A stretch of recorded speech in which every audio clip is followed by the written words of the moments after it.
Good afternoon. No, at this stage of the semester, it should be, oh, please God, let the pain be over.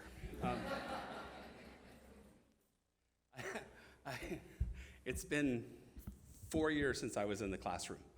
I taught a freshman class at the University of Minnesota. And 6 weeks into the semester, a student who had signed up for student government stood up and said, because I'd never introduced myself other than I teach here part-time. And he stood up and he pointed at me in that, Jacques kind of way, and he said, "You're that guy."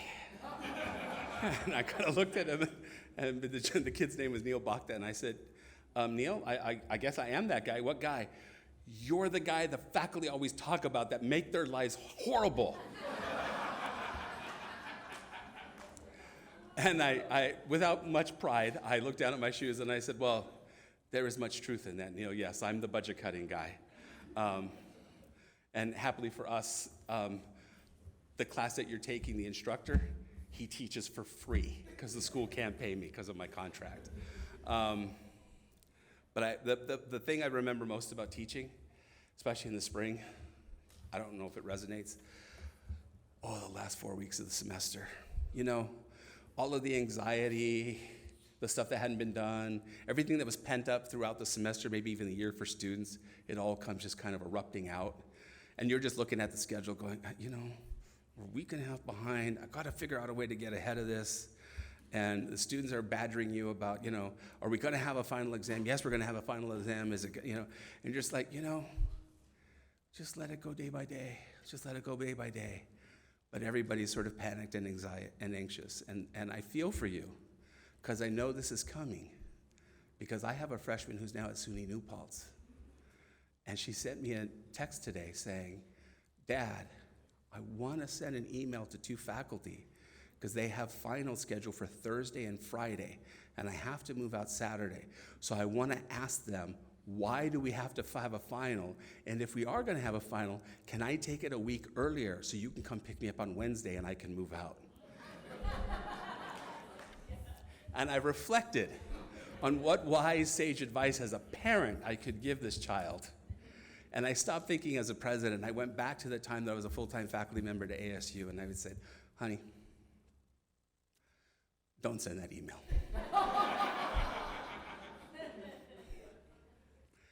And if you think you're going to send that email, let me make it very clear to you.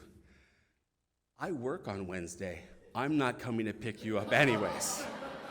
So you're going to be sitting there till Saturday no matter what. So don't send that. Do yourself a favor. Don't send that email. I got a text back with the acronym SMH. I got to look it up what that is. And then there was an emoji that was unhappy. And then there was a heart with an arrow through it that was dripping blood. And then there was a text about 10:20 saying, "Dad, I hate you." So I want to say, even from my Perch faculty, I feel your pain. I still feel your pain. So we're back in front of each other for the first time in 3 or 4 years. So round of applause for winning, right?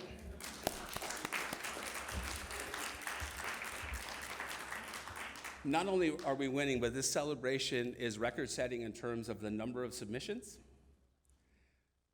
Every school is represented. The quality is better than it's ever been. I'm sure that's a reflection on my presidency. And I think most importantly, I think it's important for faculty to gather from the different schools, to recognize each other, because it's easy to work in isolation in silos. I worked at a school one time, a faculty member from the School of Ag walked into the business school and said, "That's what this building looks like." And I turned to the faculty member and I said, "You haven't been here?" "No." "How long have you been at University of Wisconsin River Falls?" "Oh, 17 years. Wasn't that big of a campus. So it's good that faculty come together. And it's great that we have an opportunity to celebrate the work that we do. Because it's easy to say that we're teachers, but we're not just teachers, we're professors. And what makes us professors is that we're teacher scholars. Or another way, we're scholar teachers. So no matter what kind of research we do, no matter what kind of creative activity we engage in, no matter what we call our traditions of scholarship. Those kinds of activities where we produce knowledge and insight and basic, applied, or pedagogical research that advances things in our disciplines, and in many cases makes a difference in communities that we're part of outside of the academic realm, it's important for us to celebrate those things. It's the things that sometimes legislators, not necessarily in this state, but let's call Wisconsin, when they talk about teachers as if you're making widgets on some sort of assembly line floor, and that's all you should be doing, don't understand. Because there shouldn't be any hard and fast distinctions between what you do in that scholarship of the mind and what you do as a teacher. One informs the other. One makes you better. One helps you frame the questions that you ask. And so I always balk at notions where, well, at a school like Lehman, you're just teachers. No. We're good teachers, and teaching is an important part of what we do. But what we have at Lehman are professors. And they profess many things, including the knowledge and the creative works that they produce themselves. So kudos to all of the faculty at Lehman, and for those of you who are part of the celebration and our panelists, my heartfelt thanks to you. You embody everything that we are and everything that we aspire to be, and you become, whether you like it or not, the little bit of story, bits, and narrative that I tell people, whether they're legislators or donors and alum, because what I always tell people is, I'm glad that Lehman is part of the Bronx. I'm glad that Lehman is part of people's imaginary of how the Bronx gets made better. I'm glad that people feel like Lehman is accessible. What I also want them to feel when they walk through our doors, or in this case, these days, our gates, is wow, I'm going to Lehman, and I know the faculty there are not just talented teachers, but they're knowledge producers, they're creators, they're researchers of the first order, and they are going to stimulate me because they are part of a much larger constellation of academicians and intellectuals, and that's what I'm paying for.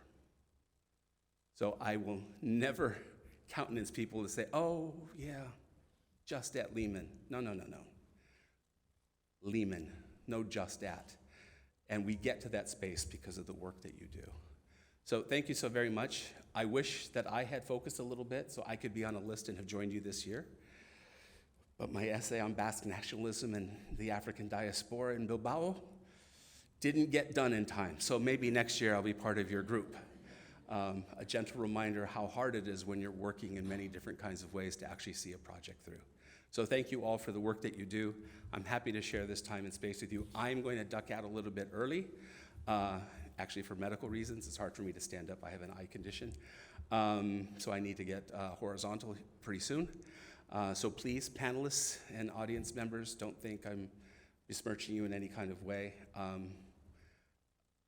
I will go to my next place of respite feeling good because we had this gathering, we have these panelists, and above all else, Lehman has faculty that make us all go, wow. Thank you.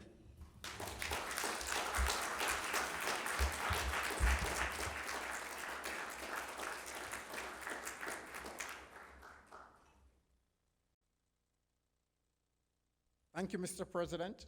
And now I'm going to invite our Provost, Dr. Peter Wosu, to come and bring us greetings.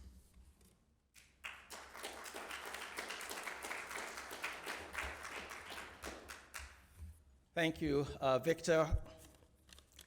And certainly, Mr. President, thank you so much for your warm and kind remarks. And I join the President and all of you for this celebration. Is an annual celebration of faculty excellence in research, in scholarship, and in creative activity. And as the President mentioned, this is the first in-person celebration we are holding on campus since 2020, when the campus, as you all recall, was disrupted, our lives disrupted by the worst global pandemic. in our lifetime, we had to quickly exit the campus.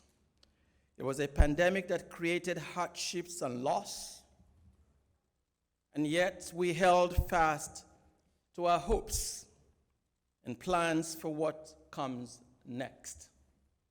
We're not very sure when we actually begin that journey back, but we have been all trying to get back and to get back fully. And it is a delight that everyone is able to join us this afternoon as we come together to celebrate the work of our colleagues. And a few weeks ago, our Chancellor Rodriguez, announced a plan for a post-pandemic return to the campus, one that relaxes the restrictions on vaccination mandates sometime this month. And I know that you are beginning to see the effect of that announcement as our gates has been open. Some of the facilities that we have on campus, we have much more access. And over the course of summer, and I know the time fall comes, we will begin to have a much greater in-person presence on campus. As our nation and community marches toward full recovery and a sense of normalcy, even on our own campus, I want to thank our remarkable community of teachers and scholars, as the President mentioned, for your resilience, for your dedication, and for your commitment to our wonderful students, and indeed for your commitment to the Bronx. I am very pleased to be a part of this in-person event at this beautiful, beautiful Performing Arts Center to celebrate significant accomplishments of our colleagues that are here this afternoon, including those that are sitting by the panel that we'll be hearing from very shortly. Each year I take a look at faculty submissions of scholarship and creative activity documented in digital measures. The numbers for calendar year 2020 are breathtaking. I want to share some of those numbers with you. 800 plus total number of records on scholarship and creative activities entered into digital measures this year. Let's give a round of applause to our colleagues. Even in the context of the pandemic, folks have been very, very busy. And of that 800 plus, what you have really are 330 publications. And this includes books, journal articles, technical reports, commentary, and blogging, and you name them, from our colleagues. They also attended more than 300 conferences. That's 317 conference presentations, including invited lectures. 29 works of creative activities that include art shows, music performances, dance, theater, direction, choreography, and so on, all from our colleagues. And indeed, what's also equally exciting is 151 grant submissions that took place just this past year. 1 patent from our colleagues as well. And then 47 other scholarly activities entered in digital measures. This is quite impressive, and I ask you to give us all, our colleagues, a wonderful round of applause. As the President mentioned, all 32 academic departments, it was 28 just last year, but we added a few departments from El Gloria's shop over there. So all 32 academic departments, including the library faculty, submitted activities in digital measures. 69 faculty submitted artifacts for display at this year's celebration of faculty accomplishments. What you see are being streamed on the screens this afternoon. They are part of those 69 works of scholarship and artifacts submitted by our colleagues. And I understand these also are being streamed as well. And so folks will be able to see them even though they are not physically present here today, they still are able to see these works of art being streamed by the folks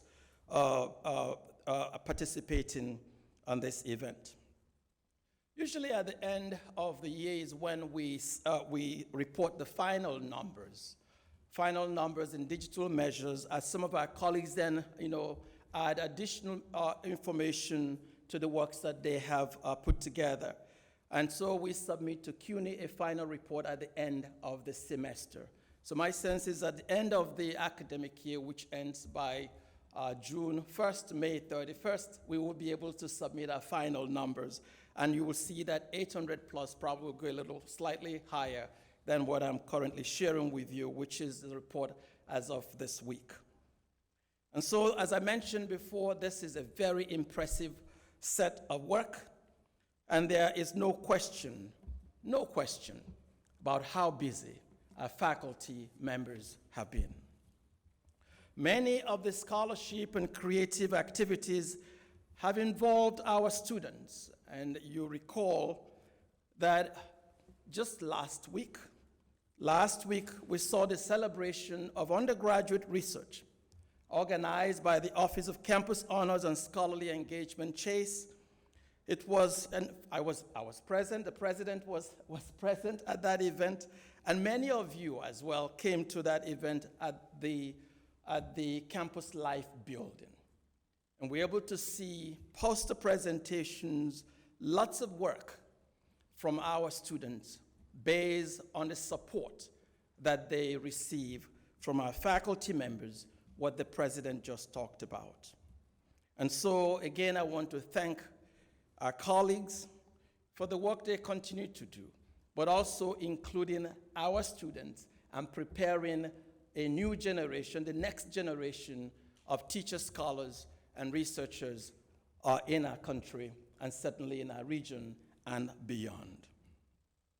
We depend on our faculty to conduct research that is meaningful. As the president mentions, that foster curiosity about the world, that teach our students not just what to learn, but teaches them how to learn, how to formulate new questions, and how to make discoveries about the unknown. That is the beauty of the academy. And in engaging in that kind of work, our role is to shine light on ignorance and then advance the cause of truth and the cause of knowledge. That is an important responsibility. It is an awesome responsibility. It is the work that we're all proud of, and that's why we are the Academy. Please give us, again, all of us, a wonderful round of applause.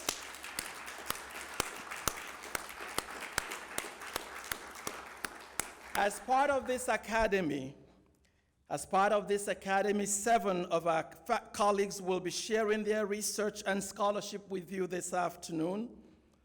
Mila Burns from the School of Arts and Humanities, Jose Gomez Gonzalez from our newest school, the School of Business, Amanda Gula from the School of Education, Maria Isabel Roldos Prosser from the School of Health Sciences, Human Services and Nursing, Renato Guinea Betiol from the School of Natural and Social Sciences, Michelle Erin Price from the Leonard Leaf Library, and John DeLupa, again, from the Leonard Leaf Library.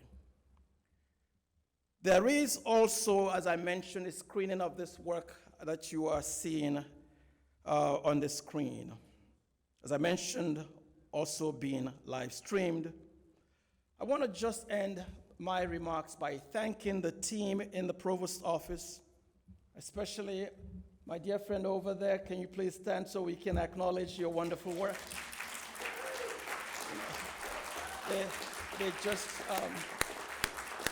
They just do a terrific work. As I said to Alison this earlier today, And I encourage you to go to the website and you see the work that's on that website and how this whole day today it's really presented and cataloged. It just doesn't happen overnight. It takes a lot of time to coordinate. And then they come out and it looks really, really wonderful. And she continues to improve on the quality each time that this is done. It's really exciting work. But it's really teamwork. And so I want to thank her, thank Debbie, thank everyone that's been part of it. I want to thank Valerie and Garcia. Can I just ask you to just stand? Because Garcia Johnson, Stapleton, please. I want to thank her. All of this that you see, the quality that you see is hers. And the ideas, creativity in them comes from her. And so sometimes we see colleagues that are calm, quiet, but they stay and they do this work. And so I thought it was important to say thank you.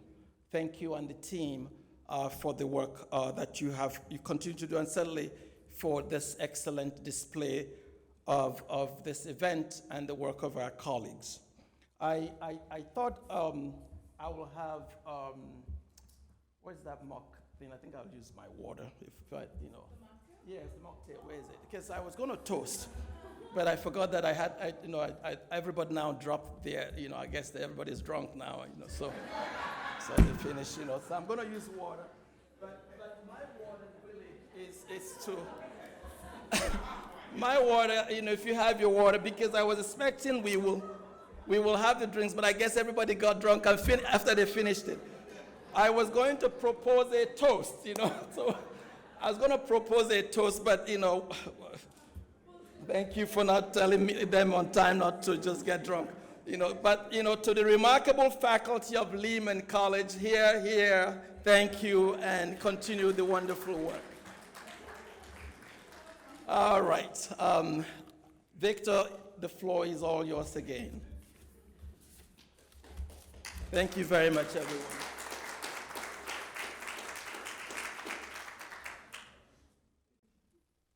Thank you, Mr. Provost. I know the moment that we've all been waiting for, to hear about the wonderful work that our colleagues have been doing over this past academic year. And the first one is going to be Mila Burns, who's an assistant professor in the Schools of Arts and Humanities. And the title of her presentation is Espresso Interdisciplinary Thinking. Professor Burns. Thank you. I didn't really know the title of my presentation, so thank you so much for letting me know. Thank you all for being here. It's amazing to see so many friendly faces. I am Mila Burns. I'm an assistant professor at the Department of Latin American Latino Studies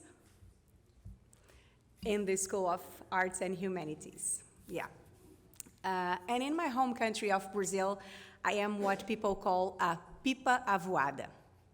Loosely translates as a flying kite, moving around with their wind, not really knowing where to land. I did my BA in journalism and have worked as a professional journalist for over 2 decades, currently as a TV political commentator.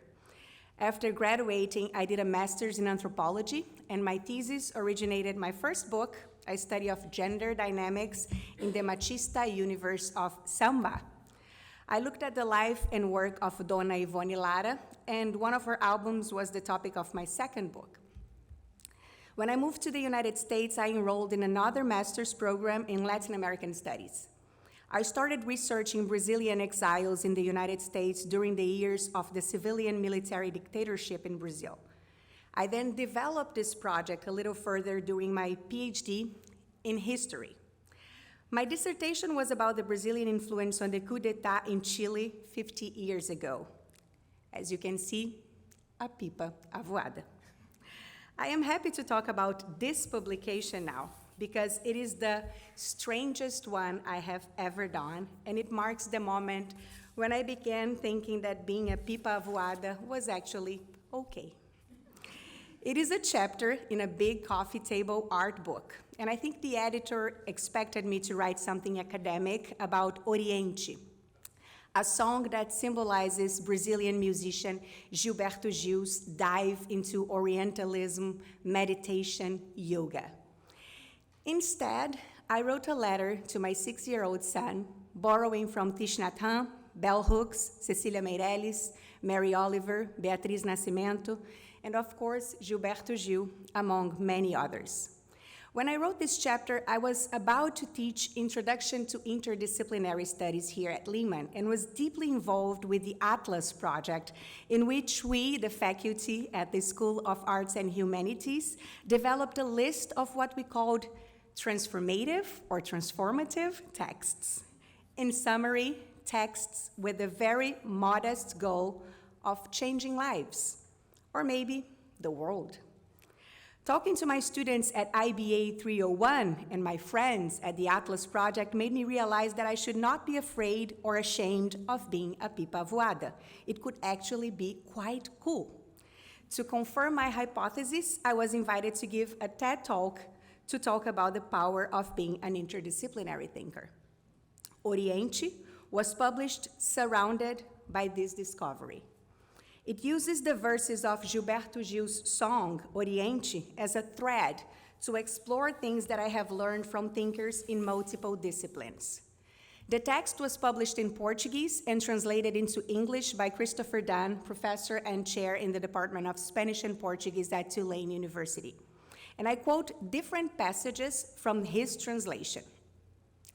I wish you a life full of mistakes. When you get older, you find out that errors are like a compass. They alert us that we're moving. Allow yourself to always be amazed, whether by the croaking of frogs, by the beauty of an airplane cutting through the clouds, or by the loved one. Allow yourself to find everything wonderfully awkward. Remember what we agreed. You don't have to like the food, but you have to taste it. It goes for everything. The world is a place full of possibilities, and nothing is more beautiful than losing yourself in them. Invest in those who love you. Love takes many forms, and they all encompass growth and loss. Being kind is not good for others only. Being in touch with your kindness prevents the mind from dwelling on negative thoughts and actions. There is no better address to leave than our own kindness. Everything you do, be it the pizza dough we made together on Sundays, the papier-mâché volcanoes, or a scream in a moment of fear, will be your food, your legacy, your life. But don't get me wrong, this doesn't mean you have to take things too seriously. Have a sense of humor and do your best to enjoy politics. Try again and again until you succeed, or not. Allow yourself to burn bridges if you don't want to try anymore. Believe in knowledge. Remember that science reaches science itself. And read. Read a lot. Read always. Read the same thing over and over because things are never the same. You see? They've changed already. End quote. Last week at the Graduate Center, we did a book launch, a panel, and a concert about this word.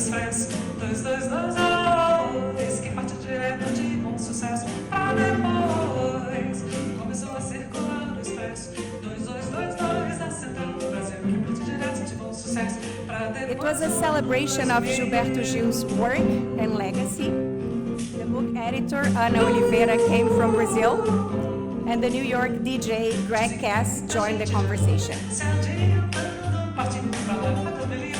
A Brazilian guitar quartet played compositions inspired by Gilberto Gil and a reinterpretation of his Expresso 2222.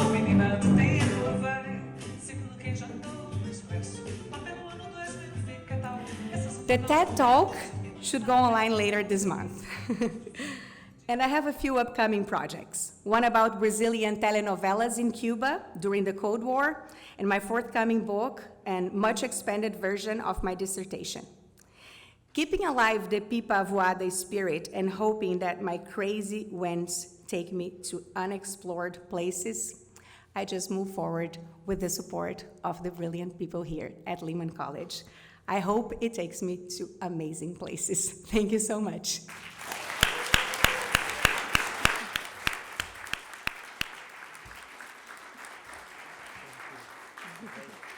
Oh, let me pass.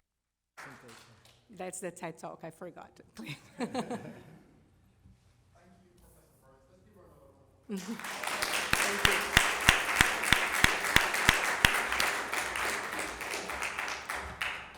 The second presentation will be by Jose Gomez Gonzalez, Associate Professor in the School of Business. The title of his presentation is Spillover Beyond the Variance. Professor Gomez Gonzalez. Thank you very much, Dr. Brown. Well, thank you very much, everyone, for being here, and especially to Professor Dean Hurley here, our Dean in the newly created School of Business, for the trust of having me here. Well, I thought I'm relatively new here at Lehman. I am only 1.5 years old here in Lehman, so I made a presentation, like thinking in doing a presentation of concrete paper, and listening to Mila, I regret. So I'm going to. I always do that. I do the interdisciplinary Pipa Voada.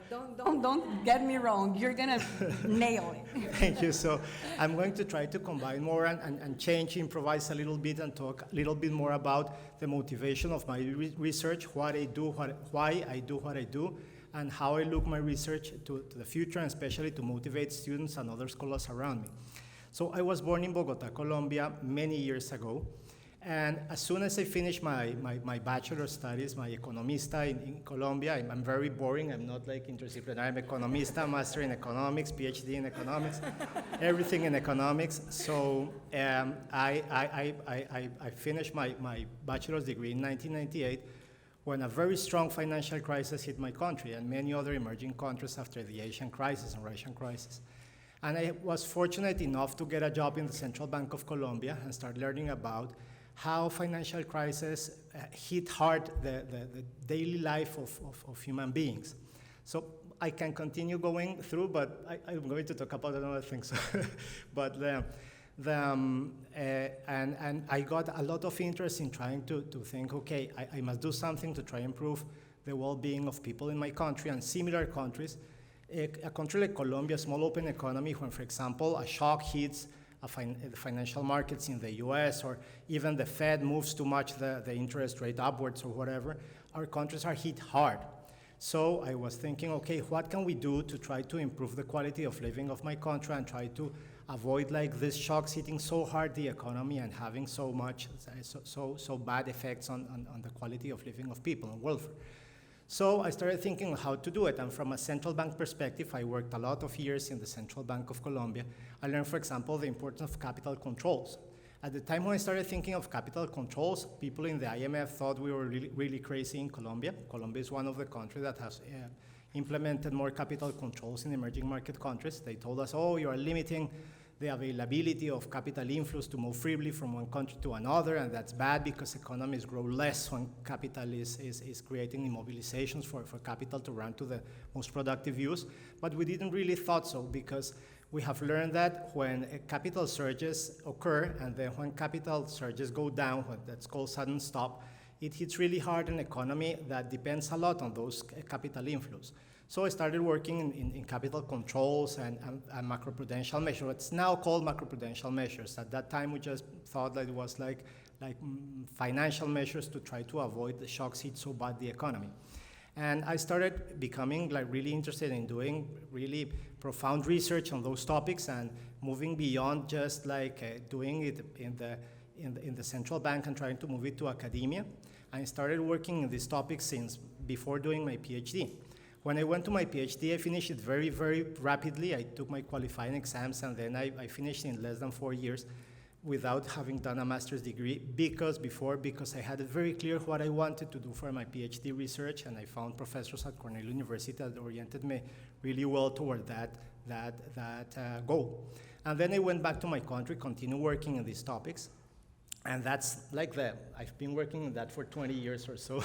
So I'm very boring in my topics. I'm very kind of the same things, but I have learned a lot about them. And what I was thinking presenting today, but I regret, and I'm not going to present it, but it's there if you want to know more about the spillovers between commodity markets and global financial markets. And the idea is that many countries like Colombia, like Mexico, like Brazil, like Ecuador, like many Latin American economies, we are commodity-dependent economies. So, for example, when we depend on oil, and the price of oil moves really strong in international financial markets, we're affected very much. The capacity of governments to do counter-cyclical fiscal policy is limited.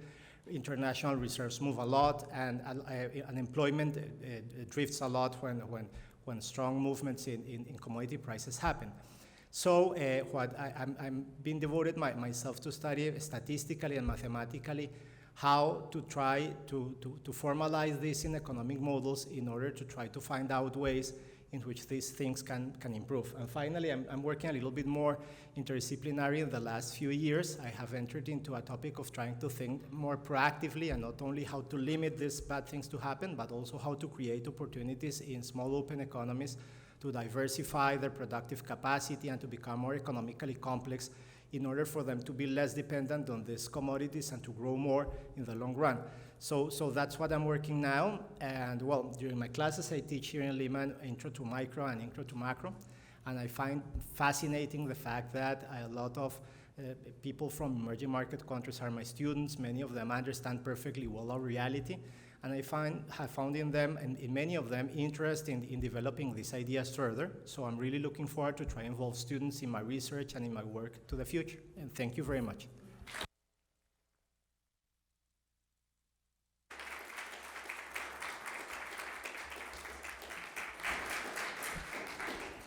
Thank you. Thank you, Professor Gomez. And now we'll move on to Amanda Ngula, professor in the School of Education, and she'll be presenting on inquiry-based learning through the creative arts for teachers and teacher educators. Professor Ngula. Thank you. Good afternoon, everybody. And I'm also proud to represent as a native daughter of the Bronx. Thank you. I'm a professor of English education in middle and high school education, and I want to talk to you today about poetic inquiry as a discipline. So poetic inquiry doesn't actually have one fixed definition, but there are rhythms in the inquiry process that are similar to the rhythms in poetry. And these rhythms are part of the impressions that we absorb when we attend closely to speech and to the ways in which we move through spaces in the course of the work that we're simultaneously doing and observing, which is why I believe it makes an excellent methodology for educational research. In Poetics of Teaching, Hansen describes poetic inquiry as a process of active response to the world involving a deepening understanding and sensitivity. The process allows teachers the opportunity to know their students as whole persons with strengths, weaknesses, interests, and concerns. And this type of inquiry builds community and fosters connections between teachers and students. Parker Palmer tells us that good teachers possess a capacity for connectedness. They're able to weave a complex web of connections among themselves, their subjects, and their students, so that students can learn to weave a world for themselves. And then Harriet Schwartz tells us that we must be present enough to hear the student's story and notice the student's affect, which suggests a kind of deep, deliberate attentiveness in the classroom. The scholarship of caring in higher education connects relational pedagogy to active engagement through creative and imaginative work. The philosopher Maxine Greene speaks of the social imagination as a transmutation of goodwill, what she calls wide awakeness in action. She believed that the arts have the power to make us not just think or feel, but to take someone's hand and act. So in the spirit of poetic inquiry, I shared an article this past year with my student teaching seminar called Radical Empathy in Teaching by Harriet Schwartz. And I asked the students to write blackout poems based on that article to explore their own understanding of the role of empathy in teaching. So in blackout poetry, poems are crafted from an existing text by choosing certain words or phrases for inclusion and literally blacking out the rest of the text. And I'm going to read you my own blackout poem, Radical Empathy in Teaching. While there is little empathy in university teaching, students project themselves into each other. Researchers understand empathy has emerged as an important in studies that did not explicitly focus on empathy. Students need empathetic messages. A mutually empathetic statement maintains a warm and fuzzy feeling of closeness. The power to change the heart is radical empathy. We contribute our lives. I think I'm going to quit. In hierarchical relationships, relational distance and place in the hierarchy, I felt lost. It was embarrassing. A professor who thinks she must maintain distance needs to move on.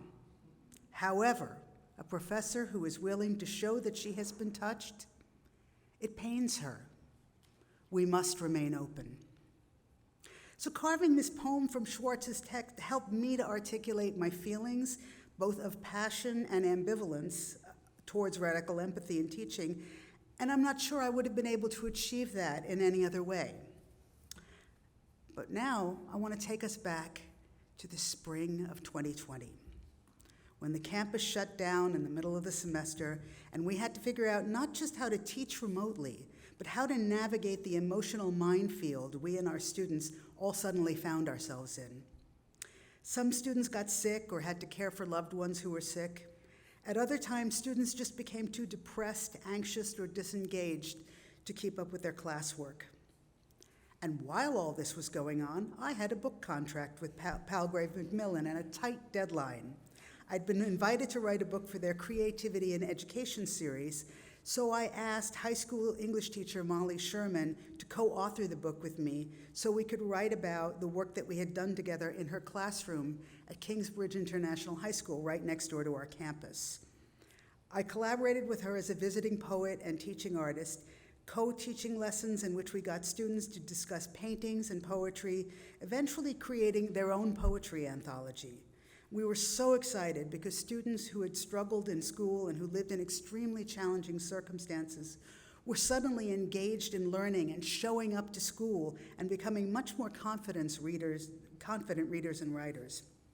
We wanted to capture that magic, so we wrote Inquiry-Based Learning Through the Arts for Teachers and Teacher Educators, which I just happened to have with me.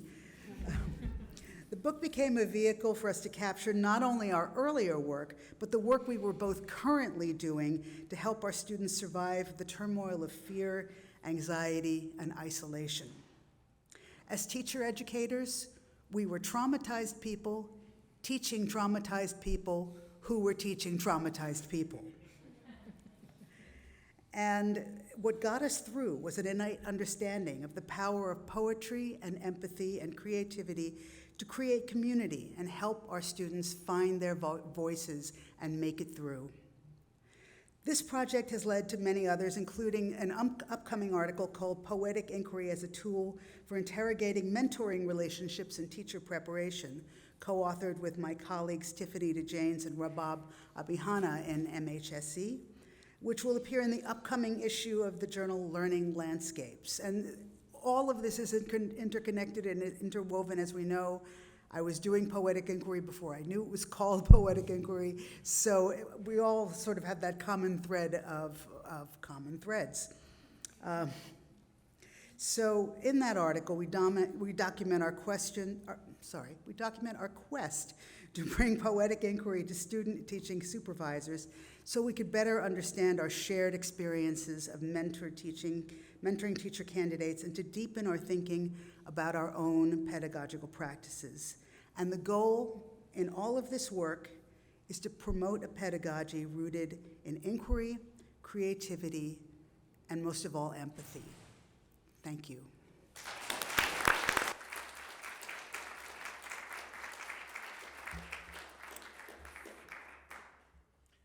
Thank you, Professor Gullo. And now the next presentation will be by Maria Isabella Roldas Proze, Associate Professor in the School of Health Sciences, Human Services and Nursing. Her presentation will be a population health research agenda for the Bronx, New York. Professor Maria Roldas Proze.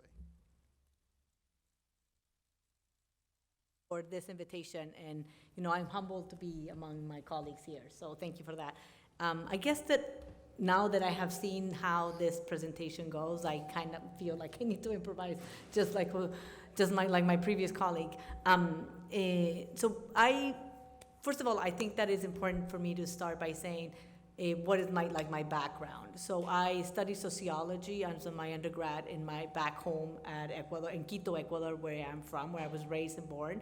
I was fostered by the University of San Francisco de Quito, not only as a student, but also as an undergrad and, as a student leader in the student body president. And then in 2002, I had the opportunity that not many of us have to seek higher education abroad. So I came to the US in 2002, with many ideas and desires to be successful, but I didn't know in what. I really didn't know exactly in what. I studied sociology as a background, and that is as broad as one can think, but wasn't sure exactly in that. So I went into public administration, got a master from NYU, then I got a master in economics, and then those things kind of didn't really match in my mind. I was seeking, I wanted to find that key that would make me a star, if you may, that I knew that I could work hard, and I knew what I wanted to do. And then I stumbled into population health, which is the topic of where I'm now in the place that I want to be. So the presentation that I have prepared for you today is really how one would think of creating a research agenda when you have a multidisciplinary training, from the social sciences to economics to health, and where do you begin? Because sometimes that's one of the questions many of my students have is what interests me. So the portfolio of articles that I really compiled for this presentation is exactly that. So I looked at where my interests are, I look where the data is, I look at funding, I looked at community-based organization, and maybe how this tripod of information creates that portfolio. I came to Lehman and to New York in 2020 in the midst of the pandemic. No better time to have a PhD in public health, no better time to be a health disparities researcher, and no better time to come to a place like New York and the Bronx in this midst of a pandemic and public health crisis. Before coming to Lehman, I had the blessing, if you may, or the opportunity to work in high-rank research institute. I was at CDC for a number of years in the National Institute of Injury and Violence Prevention as a doctoral fellow, and my last opportunity at the National Institute of Health, indirectly working at the National Institute of Minority and Health Disparities. So really, I started kind of my research agenda with that, having how can one create a research agenda to build a rigorous foundation for a long-term agenda for research. So I present 3 papers, so I'm gonna go fairly quickly here. And one of them is really kind of looking at the funder.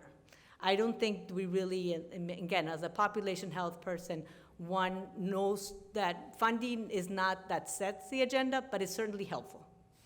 And, and it also gives a lot of information, because if we look at who's funding and what they're funding, it tells you what the top scientists are thinking about and where they're located and what type of methodologies and what seems to be the trend, if you may, if you're looking for trends.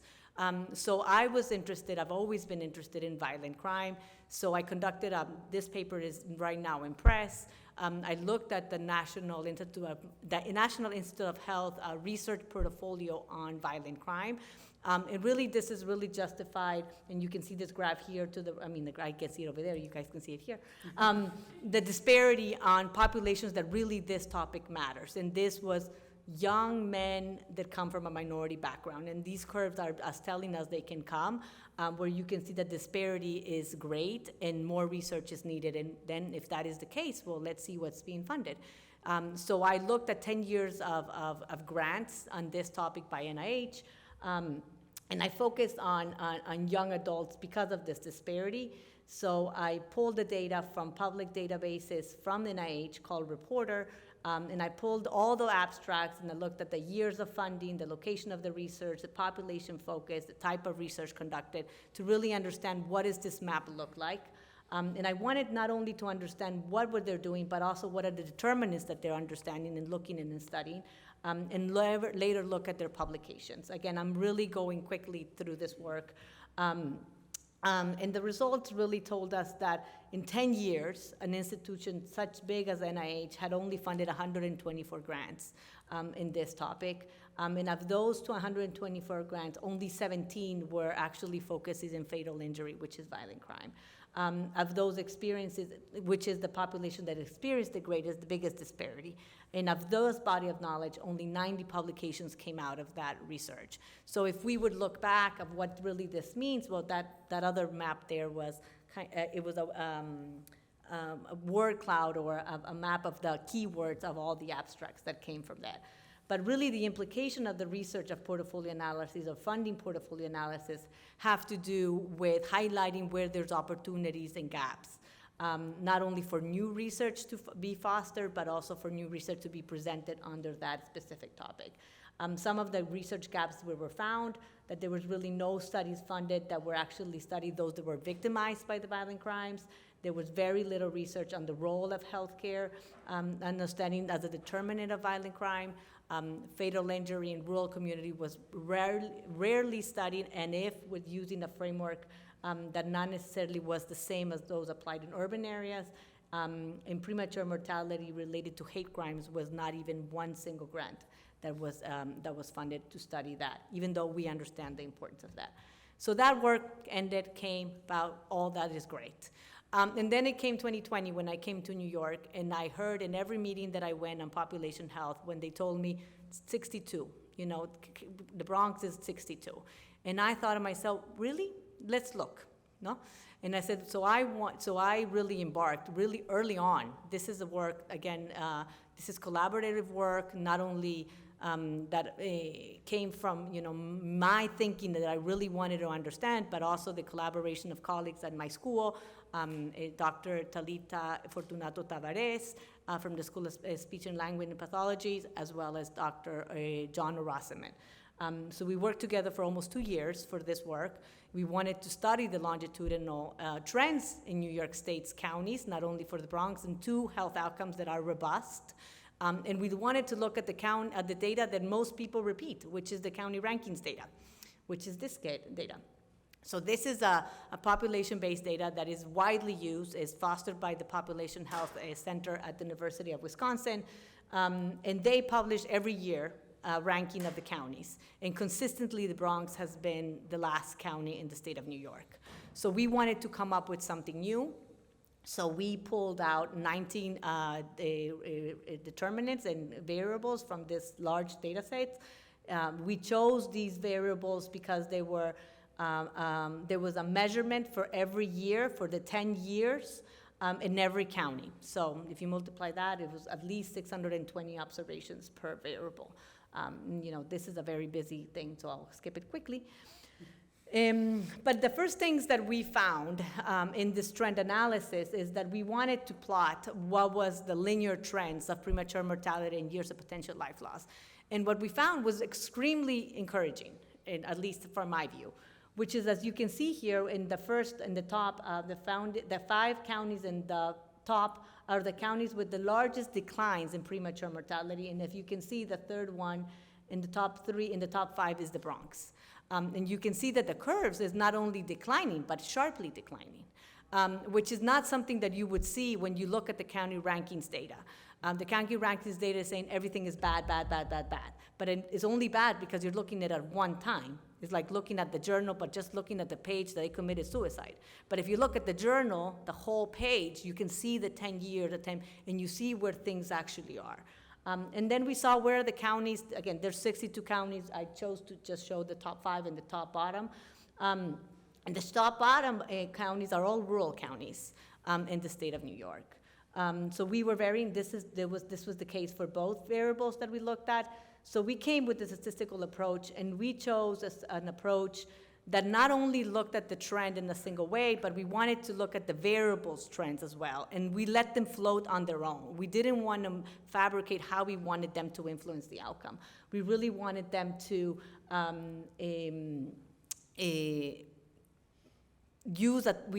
don't want to get too technical, but we wanted to create a variable with time, which each variable. So every variable had a co-pair with time so that they can float on their own and cluster as they may. And these are the results. So we did the regression model. The variables that had the X are the ones that survive for a death rate. And those that are in the second column, you see the ones that survive for years of potential life loss. I'm sorry, I keep looking this way when I have it over there, but I can't see that far. So at the end, we let the variables float, we let all the counties float, and we found that the counties that are in the New York City, the three top counties in New York City clustered together. And when I say clustered together, what I mean is that we let the variables float on their own and cluster as they may. And they allowed and created, and they clustered along because the covariates, not the outcomes, have something in similar. So the covariates, the long list of variables, similarly clustered together. So we created these 4 clusters. This is how they look in the maps. But the cluster 4, which is actually the blue line in this very busy slide, is the county for the Bronx. So Bronx was with Manhattan as well, with Brooklyn and Queens. They clustered together, and that is cluster 4, which here is the purple line. And when I looked at this, with this methodology, by looking at longitudinal and allowing the variables to float on their own and cluster on their own, is that almost in every risk factor, the Bronx is actually improving. And so if you look at all, and I can't see that far, but you can see, like, I'm going to go top to bottom, like population, adults with diabetes, actually with the exception of 2 variables, adults with diabetes and violent crime, the Bronx is increasing. The trend is increasing or going in the opposite direction of health. And all the other variables, the Bronx is actually going in the wrong direction, really telling us that there is great opportunities. This is the final models when we actually included the outcome. And you can see that here, even after we included the variables and the outcomes, cluster 4, which is where the Bronx lies, was improving. Good news for the Bronx, basically they're saying prevention and health prevention takes time to accrue. Anything that one does in health, especially in health prevention, it does not happen in 1 year. It takes many, many, many years, but the Bronx is definitely in a curve of improvement. This data does not include the COVID, of course. And then lastly, I only have 1 minute, so I'm going to have to go very quickly, is that we did start to do first steps of a community-based participatory project. This is a work from myself and Dr. Jay Jones. We wanted to really look at community-based organizations in the Bronx. We collected a strength-based assessment and a sample of communities. This is the result of the SWOT analysis. This is where we ask communities, where are your strengths? We didn't want to ask them what their needs. We all know most organizations that do community-based work would tell us what their needs are. We wanted to have a different approach. Really hoping that we can create a Healthy Bronx Research Collaborative project. And then we started to cluster them by community boards. And we found that the community board number 2 in the Bronx is the one that has the most community organizations clustered. This is all by concentration. And then we also started to look by type of services, counseling, food banks, employment, housing, education, primary care physician by community board, and what type of services were provided there. The implications of the work is we're probably going to engage in a second data call in the summer, and really trying to create that third piece of doing community work in population health with the support of communities, community-based organizations.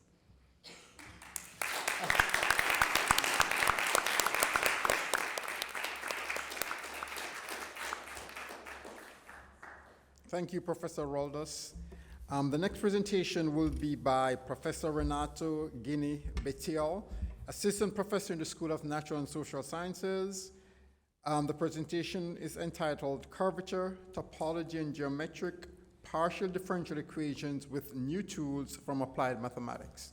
Professor Betiol. Thank you. Yes, if you're not frightened, I'm a mathematician, and I will show you a lot of theorems and equations at the end. No, I'm just kidding. I just have 2 slides, and I'll just show you some pictures, okay? So here's a few pictures. So what you see on the left there is somehow the geometry side of things. So how curvature tells us how certain surfaces behave. So the very top picture, you see a piece of a sphere. So that's very positively curved. Everything curves in the same direction. That's this idea of positive curvature. The middle picture there is flat curvature, so something that has a direction where you slide along that and you're not really going up or down, you're just kind of staying at the same height, whereas on the previous picture you go down every direction, right? And the last picture there, the third one in the bottom, that's this notion of negative curvature, where in some directions you go up, in some directions you go down. So really it changes how space behaves. Another way to think about this is area. Like if you imagine you're sewing something and you're putting some amount of area in that space, if you create a flat piece of cloth, like this one that we see on here that has zero curvature, that has kind of like the baseline amount of area. The positive curvature one is where things kind of curl up a little bit, so the area wants to pull together and shrink. And the bottom one, with negative curvature, you really want to spread it around. Somehow there's too much area to fit in that space, so it kind of has to wiggle around. Right? So that's curvature, that's geometry, and it's been a very long quest for mathematicians to understand how that impacts shape. How does that impact the topology, which is the right column there that I have. A very classical result in mathematics that we teach in differential geometry for our seniors is this theorem that you have there. I couldn't help but write at least one equation in my slide. So that's the Gauss-Bonnet theorem that relates, this integral of sectional curvature. That's the curvature part that's the part on the left, with the part on the right, which is the topology. That chi, that Greek chi there, it's the Euler characteristic of the surface. So that's just a fancy way to say we count how many handles it has. So you see a sphere, which I had to include some pictures, just like real-life examples of these things, right? A sphere could have some singularities, could look like a football. I'm also originally from Brazil, so I was very tempted to have a soccer ball instead of American football. But I thought that maybe for this audience, I didn't know I was going to be joined by another Brazilian on the table. So, so spheres have no handles. It's just zero handles. A torus, like a bagel or a donut, something like in the middle, has one handle, and that's the same as like a coffee mug. For a topologist, a coffee mug or a torus, they're exactly the same, because you can imagine flattening that cavity down and you're not attaching or removing any handles. The topology is the same. And you can keep attaching more and more handles. I just have the bottom picture there with two handles, like that vase has, for example, that topology. And then you can ask how the two relate, right? So it's been a very classical result that positive curvature, for example, if everything is locally curved like a sphere, then it has to have no handles at all. It has to correlate exactly like the first line, has to be on the first line. You can't get a torus, you can't get a bagel that in every piece of it is curved positively. That's completely impossible. And that has been known for mathematicians for a very long time, but I didn't come here to tell you something that is 100 years old.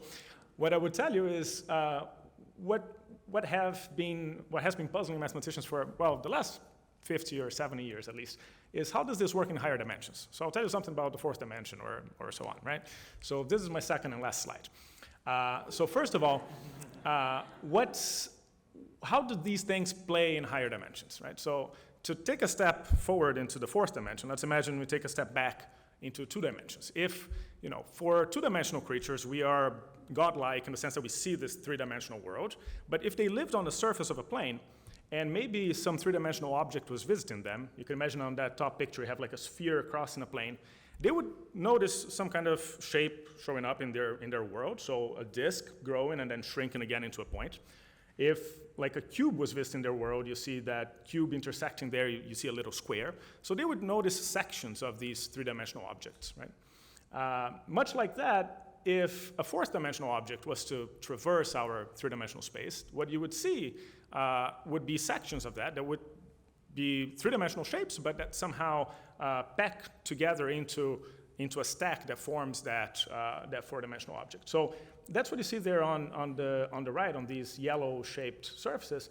These are actually not, well, they're 3-dimensional objects, but they're like slices of a 4-dimensional thing that is traversing space into different heights, just like that. And so this relation between curvature and topology that I showed you for surfaces doesn't really work so well in higher dimensions. It's much more complicated. And again, I couldn't help but writing a formula down so you see just how complicated it is. So that's the formula that replaces Gauss-Bonnet.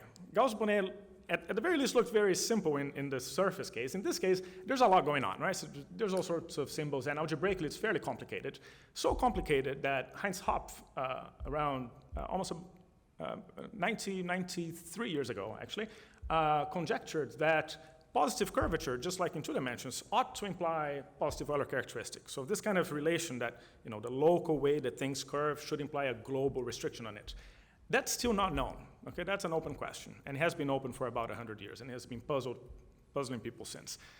So in just the last 30 seconds or so, I'll say something that what it is that I'm doing about this is somehow trying to bring a new perspective from that, which comes from applied mathematics. So pure mathematicians, we tend to be very happy about doing pure mathematics without really interacting with the outside world. And for many of them, it works fairly well, but I think that there's a lot to be gained from using ideas from other sciences, in particular applied mathematics, back into pure mathematics. It's somehow reversing the flow of ideas. A lot of applied mathematics uses ideas from pure mathematics and applies it to the real world. A lot of what I'm doing is try to go backwards and see applied sciences have solved all sorts of problems in engineering and technology and so on. And these can actually be used to solve problems back in pure mathematics, including perhaps this one. So I'm working with some students on this, and we have some partial results on this conjecture. So if you add a couple extra hypotheses, you can guarantee some conditions for that to be true, even though the general question is still very much open. And I couldn't help but also bring you a 3D printed model. So I have here that shape, that top shape on yellow that you see on that picture. Instead of showing students that on the screen like that, or even on a computer screen where you can move it around, a lot of what I've been doing is also involving 3D printing. So that's the 3D printer you see there in the bottom. That's a picture of the actual printers we got in the math department now. So we can actually print these shapes and use them not just to do research and talk about these intersections of higher dimensional objects with our space, but also to improve the classes that we teach. So a lot of what the provost also mentioned is, I think teaching and research really do inform each other in the way that we're trying to use these to revive a little bit some of the classes that are, chalk and blackboard and in mathematics. And, I could see in your faces how frightened you were when you saw I was a mathematician. So we're trying to make that a little bit different using some of this technology, and hopefully that will excite people to look into pure mathematics as well. So thank you.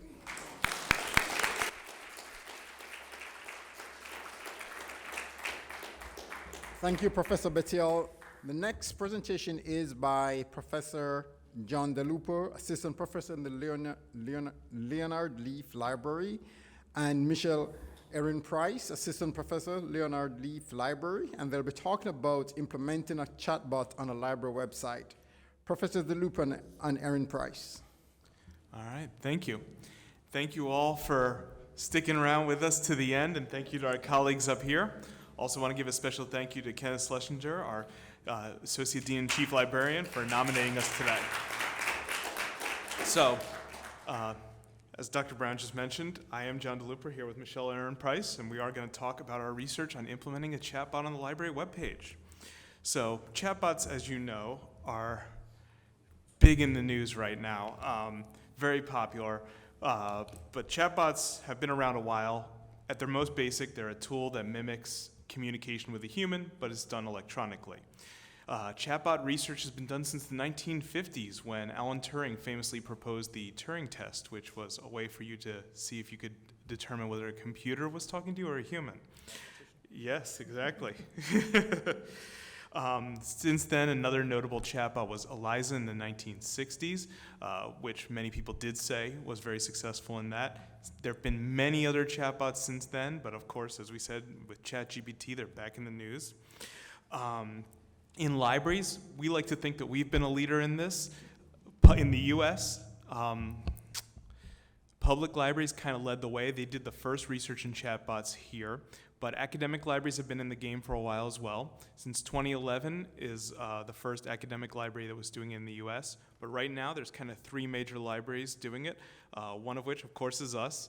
We're also keeping close tabs on San Jose State University, who uses a chatbot from Google, and University of Oklahoma, who uses one from Ivy, who you see up there. They're the vendor who supplies ours, so we're always, checking the notes, seeing what they're doing, comparing what we're doing as well.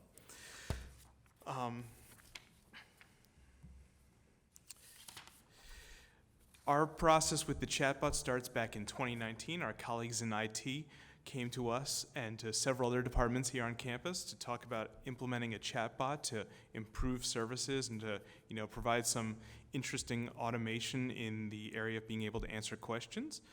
The chatbot that Ivy uses matches little sections of metadata they call intents with different content that is available on the college website.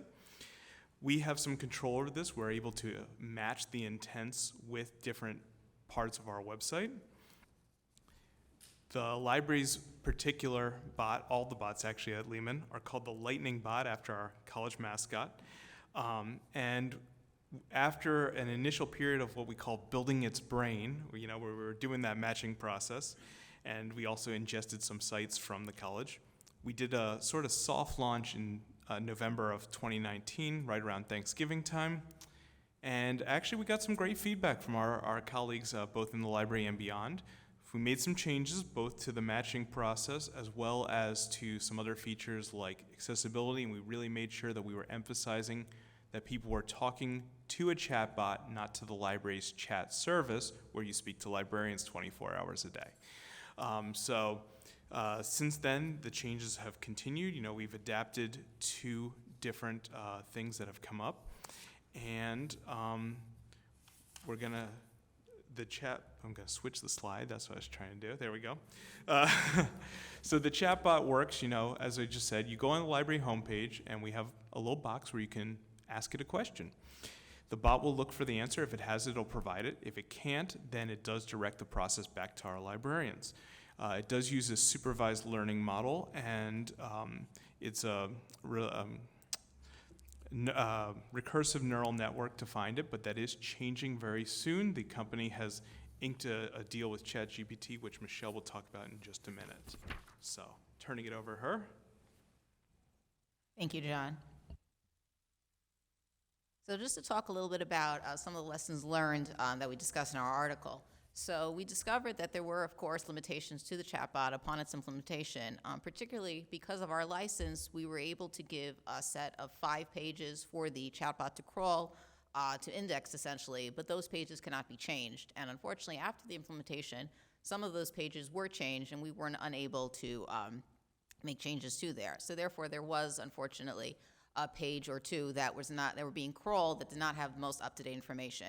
It also was unclear to us during the implementation process how frequently the bot was crawling the pages. And really what this resulted in is that we could not be certain that the chatbot can kind of just function on its own, which is something I think we all kind of know.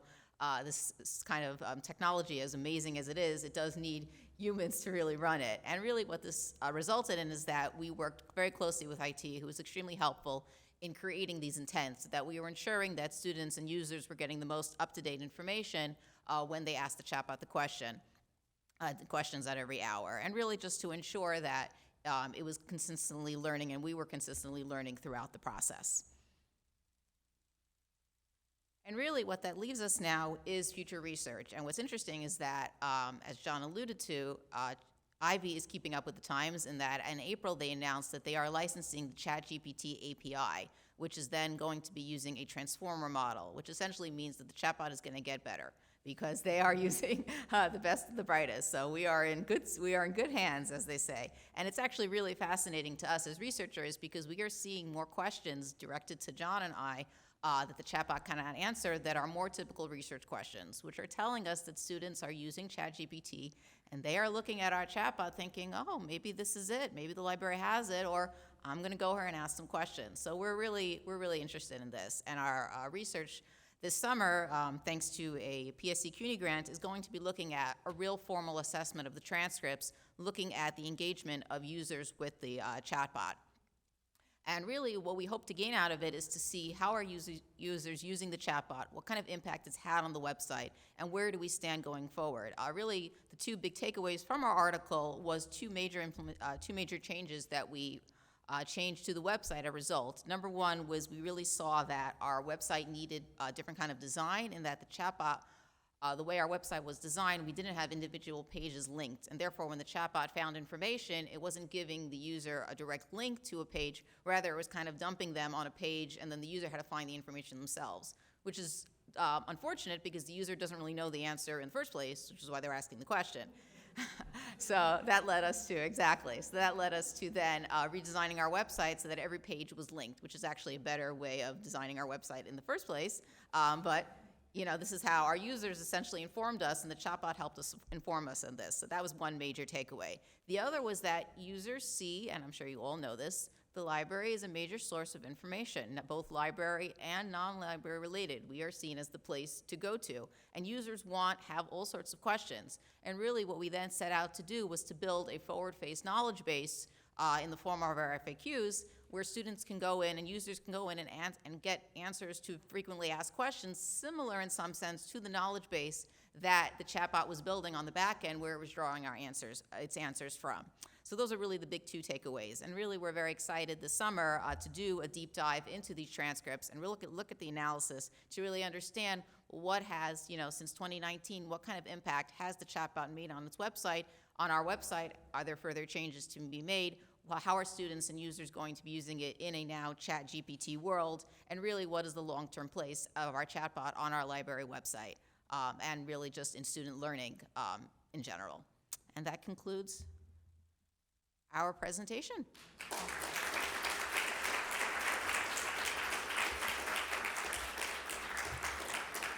Thank you, Professors DeLuper and Erin Price. In the interest of time, we'll have time for just 2 quick questions. Do we have any question for any of our panelists? Since there are no takers, I'll invite the provost to give closing remarks. And after the provost's closing remarks, on your way out, there's still some food, there's still some cocktail and mocktail, so please have some and please take one of the souvenir on your way out. Thank you. Right. Let's give our colleagues another wonderful round of applause.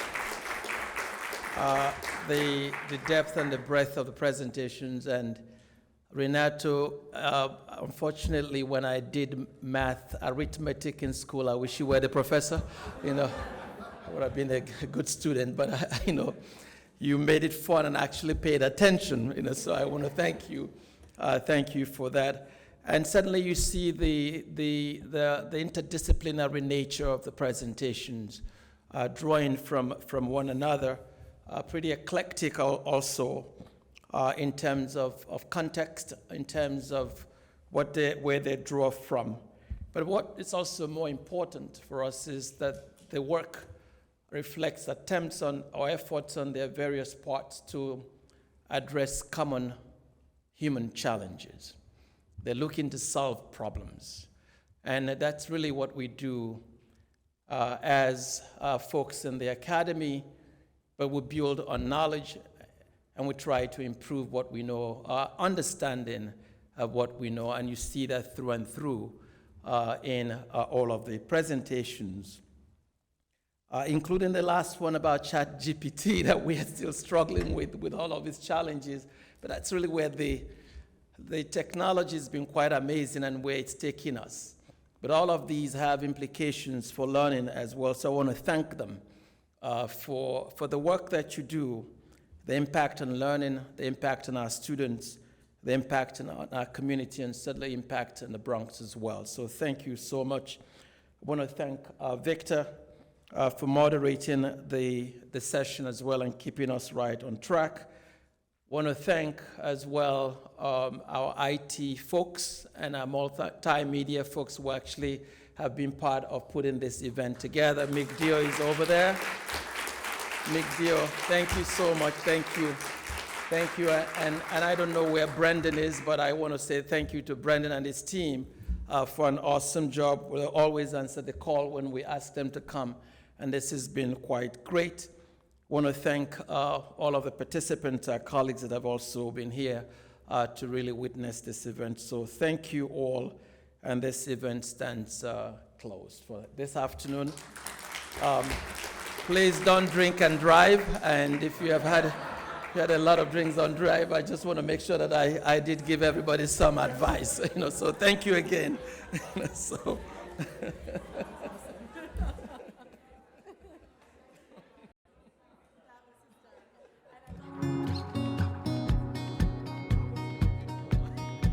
Don't forget to grab a giveaway, please. Just make sure that on the way out you grab one. There's gifts at the the end on the table. Make sure you take one.